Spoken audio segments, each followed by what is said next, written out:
আসসালামু আলাইকুম। আজকে মাত্র 10 মিনিটের মধ্যে আপনাদের পারফেক্ট রসমালাই তৈরি করে দেখাবো। আর যদি রেসিপিটি ভালো লেগে থাকে অবশ্যই আমার চ্যানেলটিকে সাবস্ক্রাইব করবেন এবং ফেসবুক থেকে দেখলে অবশ্যই ফলো করবেন। আর দেখুন রসমালাইটা কতটা সফট এবং নরম, খেতেও দোকানের থেকে কোনো অংশে কম নাই। আর এটা সবথেকে সহজ রেসিপি আর হতেই পারে না। এটা তৈরি করার জন্য আমাদের লাগবে গুঁড়া দুধ আর ডিম আর বেকিং পাউডার। এই মাত্র 3টা উপকরণ দিয়ে এত সুন্দর রসমালাই তৈরি করা যায়। এটা যদি আপনারা বাসায় তৈরি করেন তাহলে বুঝতে পারবেন। তো আমি এখানে একটা কাপ মেপে ফুল 1 কাপ গুঁড়া দুধ নিয়ে নিয়েছি। আর 1 কাপ গুঁড়া দুধের জন্য কিন্তু একটা ডিমই পারফেক্ট। আর 1 কাপ গুঁড়া দুধের জন্য 1 টেবিল চামচ বেকিং পাউডারকে 4 ভাগ করবেন, করে 1 ভাগ গুঁড়া দুধের সঙ্গে মেশাবেন। আর সামান্য একটু চিমটি পরিমাণ লবণ দিয়ে দেবেন, দিয়ে শুকনো উপকরণগুলো সুন্দর করে মিক্সড করে নেবেন। মিক্সড করা হয়ে গেলে তারপরে এখানে আপনি ঘি, বাটার বা যদি আপনাদের কাছে ঘি বাটার না থাকে তো এখানে আপনারা রেগুলার যে রান্নার তেলটা আছে সেটা ইউজ করতে পারেন। তো সবার কাছে তো আর ঘি বাটার থাকে না, সেজন্য আমি এখানে রেগুলার তেলটাই ইউজ করছি। এটা দিয়ে সুন্দর করে একটু ময়াম করে নেবেন, কিছুটা সময় এটা ময়াম করে নেবেন। তারপরে এখানে আপনারা ডিমটা সুন্দর করে ফেটিয়ে নেবেন।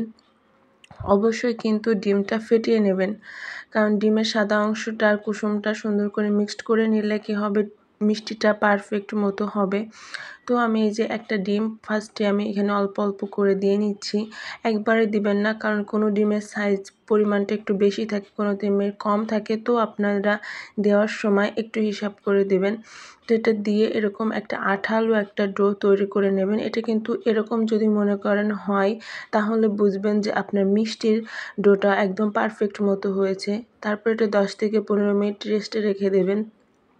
রেস্টে রেখে দেওয়ার পর হাতের তালুতে একটু ঘি বা তেল মাখিয়ে তারপরে এটাকে আপনি যেরকম গোল শেপ দেবেন, লম্বা শেপ দেবেন, সেটা আপনার পছন্দ মতো শেপ দিয়ে নেবেন। তো আমি এখন একটু লম্বা লম্বা সাইজের করে, গোলও না লম্বাও না, এরকম সাইজের আমি শেপটা দিয়ে দিচ্ছি। এটা আপনাদের পছন্দ মতো আপনারা কিন্তু দিয়ে নিতে পারেন। তো এভাবে করে দিয়ে নিয়ে আমি সবগুলো মিষ্টি কিন্তু এভাবে করে বানিয়ে নেব। আর আমি বলবো গুঁড়ো দুধের এই রেসিপিটা, এই মিষ্টিটার মতো সহজ কোনো মিষ্টি হয় না। আপনি এটা খাওয়ার পরে বুঝতেই পারবেন না আপনি এটা গুঁড়ো দুধ দিয়ে তৈরি করেছেন নাকি ছানা দিয়ে তৈরি করেছেন। আমি এটা 100% গ্যারান্টি দিতে পারি, যদি আপনি পারফেক্টভাবে মিষ্টিটা তৈরি করতে পারেন। তো ভিডিওটি সম্পূর্ণ দেখুন, তাহলে পারফেক্ট মতো তৈরি করতে পারবেন, কোনো সমস্যা হবে না। তো একে একে মিষ্টিগুলো সুন্দর করে বানিয়ে নিচ্ছি।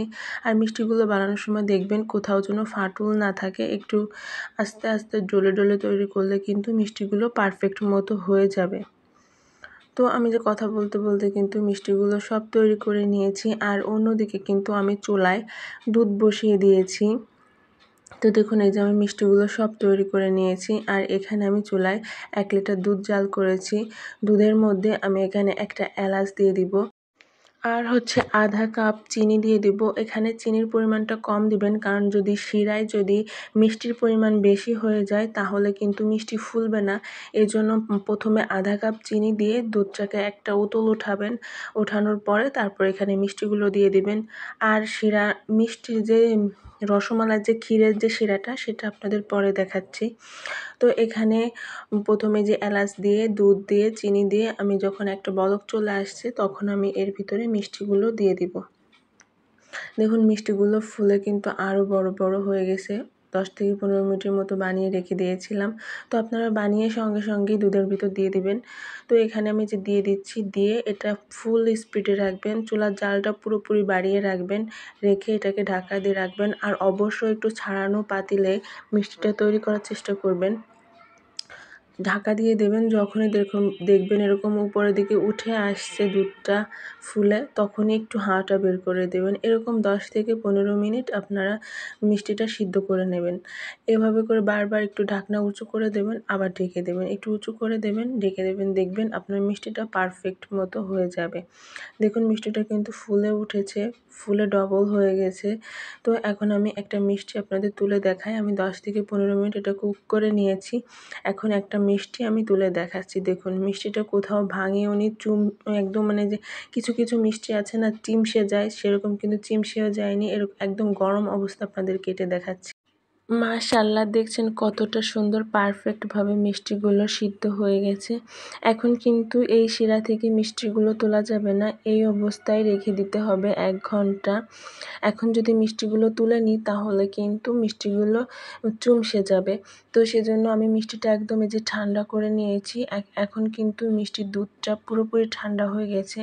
আপনি কুসুম গরম বলতে পারেন। কুসুম গরম যখন হয়ে যাবে তখন মিষ্টিগুলো তুলে নেবেন। দুধ থেকে মিষ্টিগুলো সুন্দর মতো তুলে নিয়ে তারপরে মালাইটা তৈরি করতে হবে। তো এখানে আমি মিষ্টিগুলো আগে তুলে নিচ্ছি। সম্পূর্ণ মিষ্টিগুলো তুলে নেওয়া হচ্ছে। এখানে দেখুন মিষ্টিগুলো একটা মিষ্টিও কিন্তু ভাঙেনি, ফাটেনি, একদম পারফেক্ট মতো আছে। আর মিষ্টিগুলোর ভিতরে কিন্তু কতটা পরিমাণে রস টেনে নিয়েছে। আর মিষ্টিটা আপনি চাপ দিয়ে ছেড়ে রস বের করে দিলেও আবার রসের ভিতরে দিয়ে দিলে কিন্তু ঠিকই সমানভাবে রস আবার টেনে নেবে। এতটা পারফেক্টভাবে মিষ্টিটা তৈরি হয়েছে। তো এখন চলুন শিরা তৈরি করে নিই। এখানে মালাই তৈরি করার জন্য আমি দুধের ভিতরে কনডেন্স মিল্ক দিয়ে দিচ্ছি, কারণ এখানে মিষ্টি তো কনডেন্স মিল্কের ভিতরে থাকে। এর থেকে যদি মিষ্টি আপনারা খেতে চান তাহলে কিন্তু সামান্য পরিমাণে একটু চিনিও আপনারা এখানে অ্যাড করতে পারেন। তো এই দুধটা আমি একটু জাল করে গাঢ় করে নেব। কনডেন্স মিল্ক দেওয়ার জন্য কিন্তু দুধটা আরও গাঢ় হবে আর খেতেও অনেক মজা হবে। তো আমি এখন এই দুধটাকে সুন্দর করে গাঢ় করে জাল করে নেব। অবশ্যই কিন্তু আপনারা মিষ্টিটা তুলে এভাবে করে দুধটা জাল করবেন। মিষ্টি চুলার ভিতর মানে মিষ্টি পাতিলে রেখে কিন্তু দুধটা গাঢ় করবেন না, তাহলে মিষ্টি নষ্ট হয়ে যাবে। এই যে মালাইটা তৈরি করা হয়ে গেছে, এখন এই মিষ্টিগুলো মালাইয়ের ভিতরে দিয়ে দিব। মালাইয়ের ভিতরে দিয়ে আমরা এখানে 2-3 ঘন্টা রেখে দেব, কারণ মালাইটা যত সময় গরম থাকবে তত সময় মিষ্টিটা মালাইয়ের ভিতরে রেখে দিতে হবে, তাহলে মিষ্টির স্বাদটা আরও দ্বিগুণ হবে।